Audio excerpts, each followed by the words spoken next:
चुनाव को मद्देनजर रखते हुए हर एक राजनीतिक दल एक्टिव होता हुआ दिखाई दे रहा है। 28 राजनीतिक दलों का जो महागठबंधन है इंडिया, वह बीजेपी खेमे को चुनौती दे रहा है और बीजेपी को केंद्र से सत्ता से हटाने के लिए इस गठबंधन में शामिल कराए जाने की कोशिशें भी जारी हैं, बाकी के अन्य राजनीतिक दलों को भी। ऐसे में देखा जाए तो उत्तर प्रदेश की सियासत काफी गर्मा चुकी है। यूपी में बहुजन समाज पार्टी की सुप्रीमो मायावती पर सभी की नजरें अब आकर टिक चुकी हैं कि मायावती अब इस गठबंधन का हिस्सा बनेंगी या फिर नहीं, क्योंकि समाजवादी पार्टी और कांग्रेस की तरफ से साफ कर दिया गया है कि वह गठबंधन में अब मायावती को चाहते हैं, बसपा को चाहते हैं। अब नजरें टिकी हुई हैं मायावती के फैसले की तरफ। नमस्कार, मैं प्रांशी राठौर और आप देख रहे हैं नेक्स्ट 9 न्यूज। दरअसल 15 जनवरी के दिन बहुजन समाज पार्टी की सुप्रीमो मायावती अपना जन्मदिन सेलिब्रेट करती हैं। बीते पिछले साल अपने जन्मदिन के मौके पर उन्होंने साफ कहा कि विधानसभा चुनाव हो चाहे लोकसभा चुनाव हो, वह अपने दम पर, अकेले ही अपने दम पर बसपा चुनाव लड़ेगी। लेकिन देखा गया कि मायावती ने विधानसभा चुनाव के दौरान कहा कि क्षेत्रीय दलों के साथ वह गठबंधन करना चाहेंगी, लेकिन बीजेपी से नहीं। दूसरी ही तरफ अब मायावती को तमाम तरीके से प्रस्ताव मिल रहे हैं। दावे तो ये तक किए गए हैं कि कांग्रेस के तमाम दिग्गज नेता हैं, इंडिया गठबंधन के तमाम दिग्गज नेता हैं जो बसपा के संपर्क में बने हुए हैं कि कैसे भी करके उन्हें साथ लाया जाए, जिससे कि दलित वोट बैंक को साधा जाए, पिछड़े वर्गों को साध सके। ऐसे में अखिलेश यादव, जिनके तेवर कड़े थे बहुजन समाज पार्टी के लिए, उनके तेवर भी बदल चुके हैं। वह साफ कहते हुए नजर आए हैं, मुझे कोई भी आपत्ति नहीं है अगर मायावती इस गठबंधन में आती हैं। जो बीजेपी के विरोध में चुनाव लड़ेगा, हम उसे गले लगाने को तैयार हैं।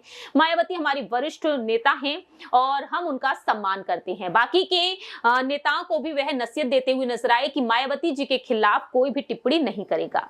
वहीं मायावती का कहना यह रहा था कि गेस्ट हाउस कांड ना हुआ होता तो सपा और बसपा का गठबंधन यूपी में राज कर रहा होता। लेकिन मायावती ने यह भी देखा, जब अखिलेश यादव के सुर पहले बदले हुए थे, जब वह कहते हैं कि अगर वह गठबंधन में आ जाती है, शामिल हो जाती है, तो भरोसे की गारंटी कौन लेगा। और उस वक्त मायावती ने कहा था कि पहले अपने गिरेबान में झांक कर देखिए।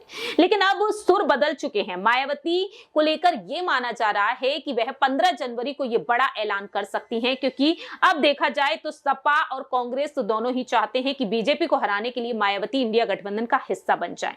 कांग्रेस तो पहले ही बसपा को लेकर अपना रुख साफ कर चुकी, लेकिन अखिलेश यादव ने भी अब सब रास्ते खोल दिए हैं। अब अगला इंतजार है यहां पर मायावती का।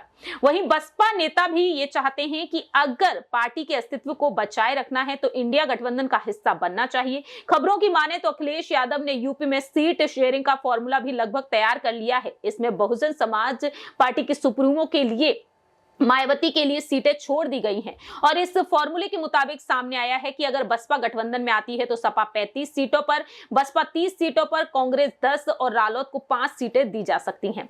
ऐसे में अब मायावती के अगले कदम पर नजरें टिकी हुई हैं। दावे किए जा रहे हैं कि सोमवार को उनका जन्मदिन है, वह दिल्ली आ रही हैं, कांग्रेस के नेताओं से मुलाकात कर सकती हैं। अगर सब कुछ ठीक रहता है तो वह अपनी अगली रणनीति का ऐलान भी कर सकती हैं।